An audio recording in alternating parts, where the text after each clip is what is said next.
Your phone just went from full bars to completely dead. Not low battery, but actually fried beyond repair. 5 spots in Appalachia don't just block signals, they permanently destroy electronics the moment you cross an invisible line. What if I told you there's a place in America where your phone becomes a paperweight? Not because of bad service or a dead battery, but because the government literally makes it illegal to use one. Welcome to Green Bank, West Virginia, where cell phones, Wi-Fi, and basically anything that sends out radio waves gets you in serious trouble with federal authorities. This isn't some dystopian fantasy. Green Bank sits in the heart of the National Radio Quiet Zone, a massive 13,000 square mile area, where electronic silence isn't just golden, it's the law. The zone exists to protect one of the most sensitive scientific instruments on Earth, radio telescopes that listen for signals from deep space. These telescopes are so incredibly sensitive, they can detect a cell phone on the moon. Makes sense why your Instagram notifications might mess things up, right?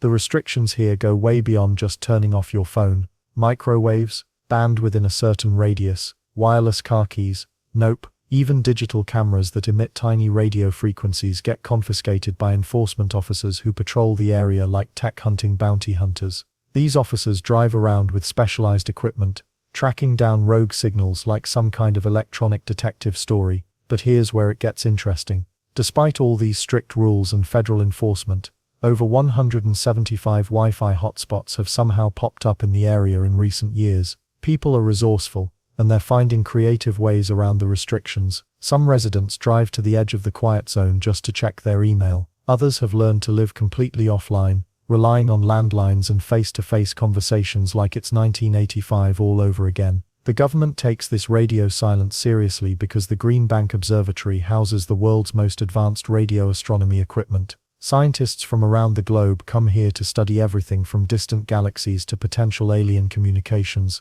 Every stray radio wave from a forgotten cell phone could ruin months of delicate research. That's why enforcement officers have the authority to track down interference sources and issue hefty fines to violators. Living in Green Bank means adapting to a completely different rhythm of life. Teenagers can't text their friends. Business owners can't process credit card payments wirelessly. GPS navigation becomes useless, forcing people to rediscover the ancient art of reading actual paper maps. Yet many residents wouldn't trade this lifestyle for anything. They describe a sense of peace that comes from being truly disconnected, where conversations happen without the constant buzz of notifications. The weirdest part, this technology-free zone has created its own unique economy. People travel from cities just to experience what life feels like without constant connectivity. Hotels advertise their lack of Wi-Fi as a feature, not a bug. Tour guides make money showing visitors how to navigate using actual landmarks instead of GPS. Green Bank represents something almost extinct in modern America,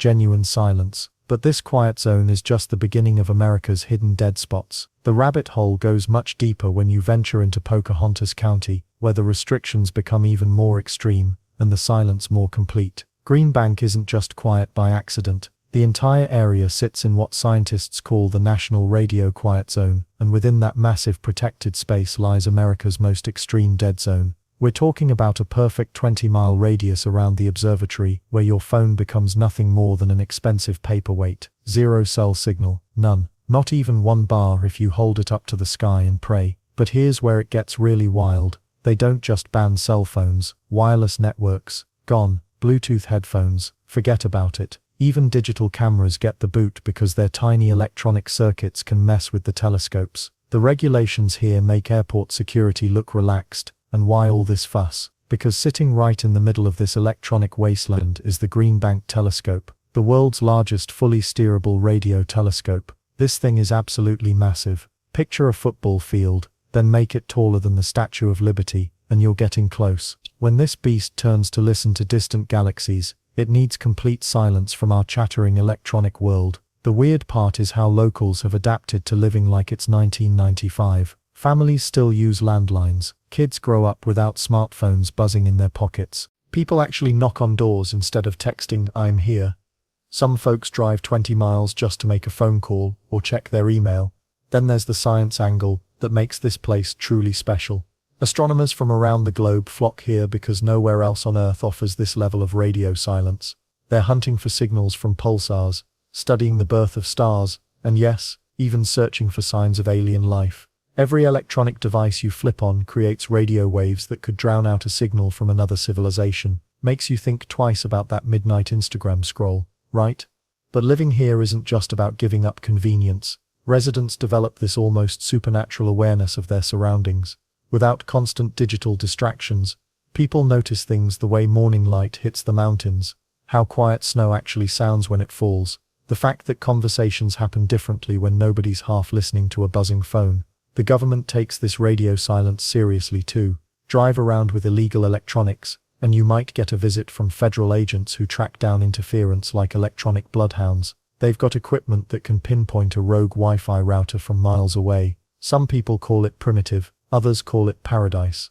What's undeniable is that this 20-mile bubble has created something that barely exists anywhere else in America. A place where the modern world simply stops. Yet even as Green Bank represents the ultimate dead zone, it's not the only place where cell signals go to die. The mountains of Appalachia hide dozens of similar gaps, each with their own story of why the digital world just can't seem to penetrate their borders. West Virginia gets all the attention for being America's quietest place, but venture just across the state line into Virginia, and you'll find something equally fascinating. The Blue Ridge Mountains don't mess around when it comes to blocking cell signals. These ancient peaks have been standing guard for millions of years, and now they're accidentally creating some of the most disconnected valleys on the East Coast. The National Radio Quiet Zone doesn't stop at Green Bank. It stretches deep into Virginia's mountainous heart, covering thousands of square miles where your phone becomes about as useful as a paperweight. But here's the twist.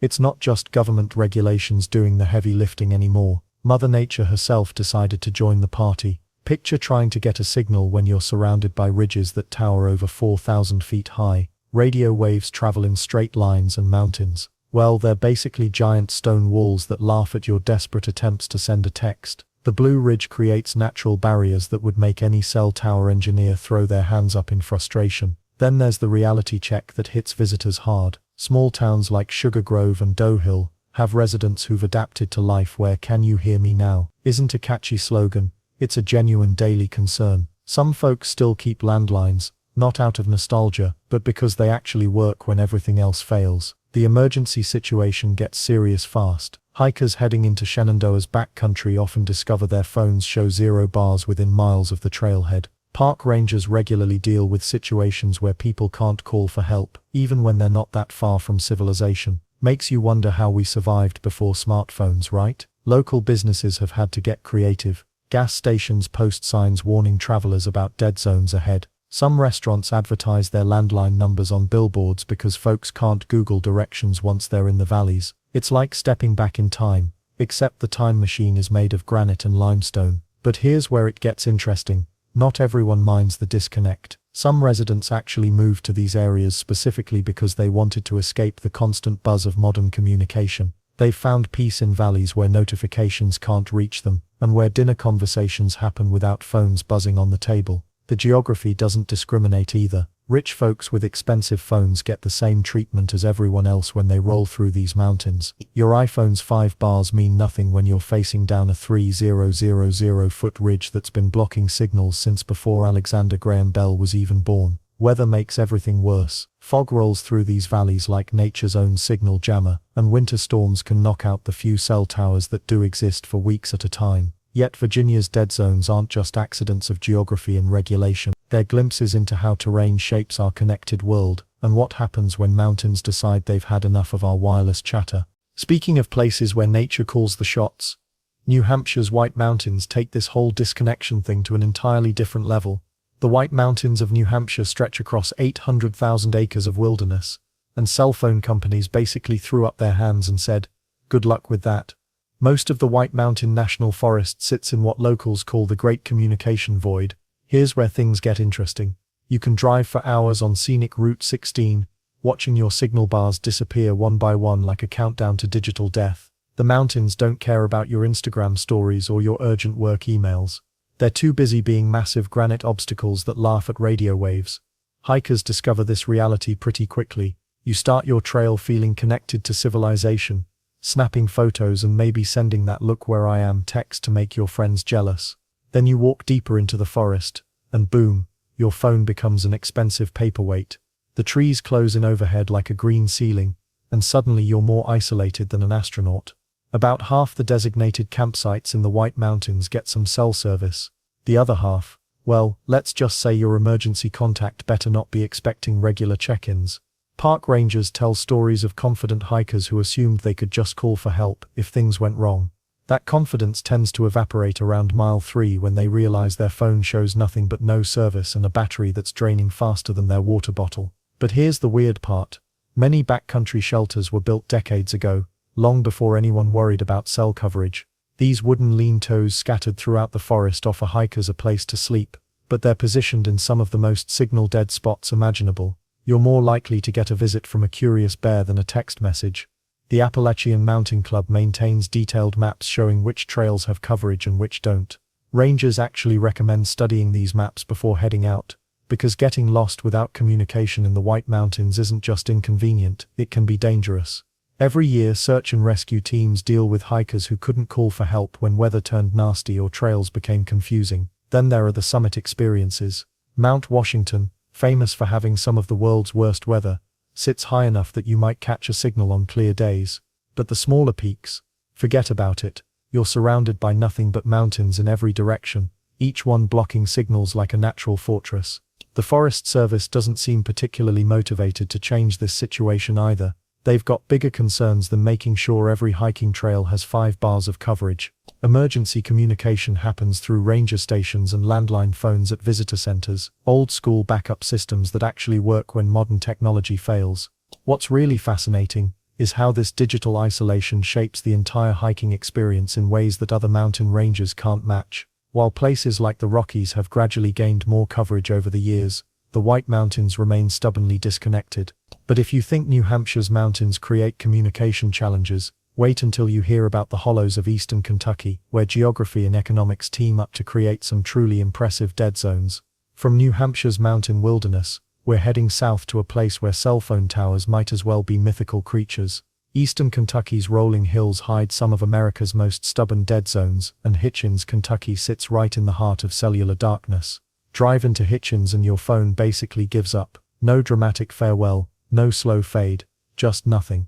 The little bars disappear faster than your patience when you realize you can't call anyone or check directions. That's assuming you even made it there without getting lost first, because GPS tends to throw in the towel about 20 miles out. The whole area feels like it's trapped in a communication time warp. Residents have learned to live without the constant buzz of notifications, but visitors often panic when they can't Instagram their coffee or text their location to worried family members. Makes sense, right?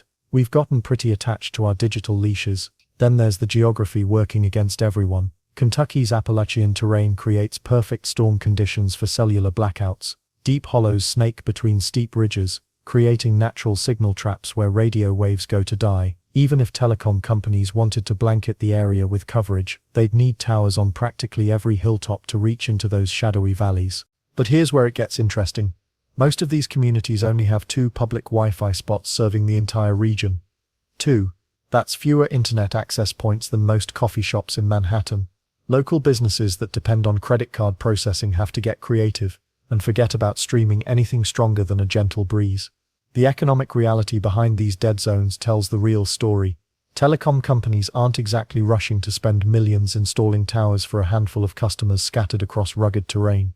Building cellular infrastructure in eastern Kentucky means hauling equipment up steep mountain roads, negotiating with dozens of landowners, and maintaining towers that might serve only a few hundred people. The math just doesn't add up for corporate bean counters. And the weird part is how this isolation shapes daily life. People in Hitchens plan their days differently than most Americans. They coordinate meetups in person, still use landlines for important calls, and actually talk to their neighbors instead of texting. Emergency services rely on radio networks and landline systems that seem ancient by today's standards. Workers in these areas face unique challenges too. Remote work becomes literally impossible when your internet connection consists of hoping the wind blows the right way. Students struggle with online assignments, and businesses lose customers who can't call to place orders or check hours. Yet some locals wouldn't trade their disconnected lifestyle for all the cell towers in America. They've discovered something most of us forgot: what silence actually sounds like without constant digital chatter. The question is whether these natural dead zones will survive the relentless march of technology, or if there are deeper forces keeping them disconnected. That answer involves more than just mountains and missing towers. Ever wonder why these dead zones stick around when we can literally send messages to Mars? The answer isn't just one thing. It's a perfect storm of geography, money, and sometimes plain old government rules. Mountains don't care about your Instagram posts. The Appalachian ridges create natural barriers that radio waves simply can't penetrate. Picture a cell tower trying to beam a signal through solid rock. It's like shouting through a concrete wall. Deep valleys act like signal graveyards, trapping and scattering radio waves until they die out completely. Dense forests make it even worse, with trees absorbing signals like giant green sponges. But geography isn't the only villain here. Federal laws actually protect some of these zones on purpose. The National Radio Quiet Zone around Green Bank exists because Congress decided science trumps your ability to check Facebook. Makes sense, right? These telescopes are hunting for signals from distant galaxies, not dealing with your neighbor's Wi-Fi router interfering with alien communications. Then there's the money problem. Building cell towers costs serious cash, sometimes over $1 million per tower. Telecom companies aren't charities. They're not about to drop that kind of money to serve 12 people living in a remote Kentucky hollow. The math is brutal. Why spend a fortune to cover 50 square miles when you can build towers in cities and reach 50,000 people instead? Well, here's where it gets interesting. Some locals actually fight to keep the towers out. They've discovered something the rest of us have forgotten: what silence sounds like. No constant buzzing, no endless notifications, no pressure to respond instantly to every message. These communities have adapted in ways that might seem impossible to city folks. They plan trips around communication needs. They memorize driving directions instead of relying on GPS. They actually finish conversations without checking their phones. The weird part is how these zones create their own culture. Kids grow up differently when they can't disappear into screens during family dinners. Neighbors actually talk to each other because they can't just text. Emergency planning becomes community-based rather than app-based. People develop what some researchers call geographic memory. They remember landmarks, directions, and meeting spots because they have to. But the dead zones are slowly shrinking. Satellite internet is creeping into remote areas. Low-orbit satellite networks promise coverage everywhere, even in the deepest valleys. Companies like Starlink are basically carpet-bombing the sky with internet satellites, making traditional cell towers almost obsolete in some areas. Yet some zones will always persist. The government won't budge on protecting radio astronomy sites. Certain military areas will stay locked down, and surprisingly some communities are choosing to stay disconnected, creating their own rules about technology use. These dead zones reveal something fascinating about modern America. They're not just accidents of geography or economics. They're the last places where you can truly disconnect, whether you choose to or not. In a hyper-connected world, maybe the real question isn't why dead zones exist, but whether we need more of them.